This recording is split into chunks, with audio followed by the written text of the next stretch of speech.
कल्याण डोंबिवली पालिकेबाहेर ठाकरेंच्या शिवसेनेच्या वतीनं बॅनरबाजी पाहायला मिळते। ठाकरे हे केवळ नाव नाही तर ती ताकद जी सरकारलाही झुकवते। हिंदी सक्तीचा निर्णय मागे घेतल्यानंतर बॅनरबाजी पाहायला मिळते तर बॅनरवर हात मिळवणी करतानाचे फोटो देखील आहेत। ठाकरे म्हणजे ताकद असा जोरदार संदेश या बॅनरमधून देण्यात आलाय।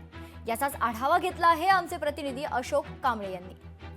अनेक महिन्यापासून अनेक वर्षापासून महाराष्ट्रातल्या मराठी माणसाची इच्छा होती की मनसे राज ठाकरे आणि शिवसेना उद्धव बाळासाहेब ठाकरे हे दोन्ही भाऊ एकत्र येऊन राजकारण करावं, मराठी माणसाला न्याय भेटेल। इथे हा शिवसेनेच्या वतीने बॅनर लावलेला आहे की ठाकरे ब्रँडचा धसका घेतला।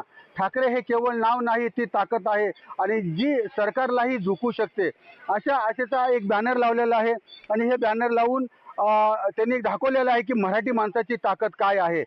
जी सरकारने सक्ती केली होती ती सक्तीचा GR देखील या महाराष्ट्रातील मराठी माणसाने ते GRची देखील होळी केलेली आहे। परंतु येणाऱ्या 5 तारखेला जे मुंबईमध्ये कुठे सभा होणार आहे, उत्सव सभा, आनंदाची सभा होणार आहे, विजयाची सभा होणार आहे, ह्याच्याकडे सर्वांचं लक्ष लागलेलं आहे। आणि येणाऱ्या जे स्थानिक स्वराज्य संस्थेच्या निवडणुका आहेत हे देखील निवडणुका हे मनसे आणि शिवसेना ठाकरे गट हे एकत्रच करणार आहेत का ह्याच्याकडे सर्वांचं लक्ष लागलेलं आहे। अशोक कांबळे, लोकशाही, कल्याण।